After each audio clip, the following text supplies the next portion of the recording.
Hey, we want to thank you so much for joining us here at Starting Point, for taking this courageous step to be a part of a Starting Point group, and for being involved. And we started this series and put all this stuff together because we believe that everything has a starting point. Your career had a starting point, your education had a starting point, and we believe that your faith has a starting point as well. The problem is, all of our starting points for faith are different. Some of us, it's what we learned in Sunday school. For others of us, it may be what a relative taught us, or a friend taught us, or maybe a book that we picked up. And the issue is that our childish faith can't always withstand the intellectual rigors of adulthood. That the things that we were taught as a kid don't necessarily make sense as we grow up and as our intelligence matures. And so what we did is we wanted to put this together as a way for adults to have a conversation about what is an adult starting point for faith.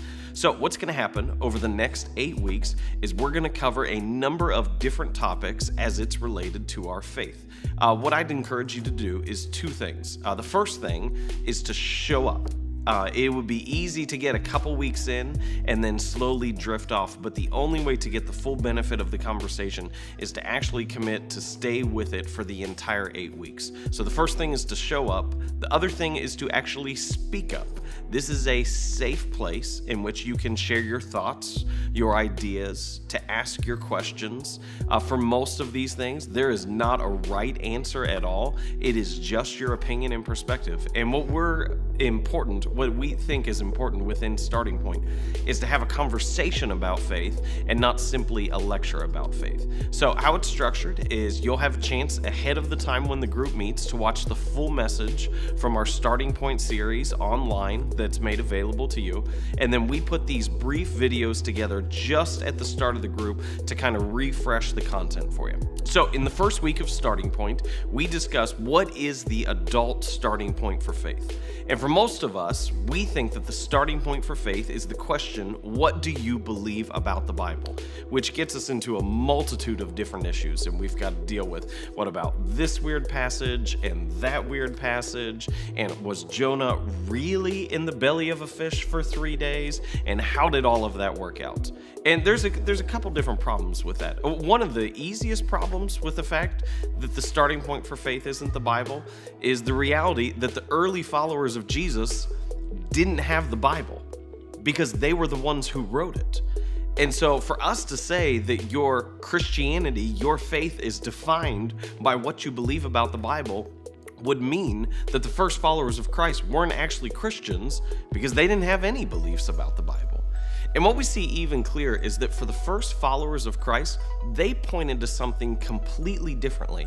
So the question that they asked wasn't, what do you believe about the Bible? They asked a different question altogether. So in Acts chapter 13, we see the story of some of the followers of Christ going to a place called Pisidian Antioch, which is a real city that we can look up today, and they begin telling people about Jesus.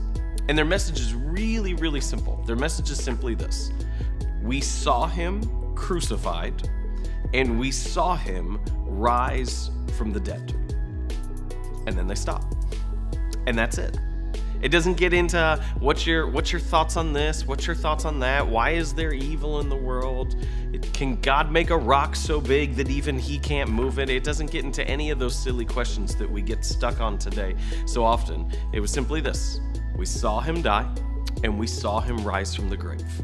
And so the starting point for our faith is this question: what do you believe happened after the crucifixion? You see, we have massive loads of historical evidence that Jesus was a real man who actually existed and actually walked on this earth. And so sometimes people say, do you believe in Jesus? And that's a silly question. Like, we have more historical evidence that Jesus walked on this earth than we do that Julius Caesar actually existed. And I don't think any of us in history class, when they started talking about Julius Caesar, would have raised our hands and said, I don't believe in Julius Caesar. I don't think he's a real guy. And so it's not, do you believe that Jesus existed? The question that is the starting point for our faith isn't the Bible, as important as the Bible is what do you believe happened after the crucifixion? And then they do something brilliant. They end their message, and the people who they give this message to in Pisidian Antioch, they simply invite them back to talk. They say, hey, could we keep discussing this? And so that's exactly what we want to do. Without having all the answers figured out, without having all our questions answered, we just want to have a conversation about faith and see where it leads. So that's exactly what we're going to do now.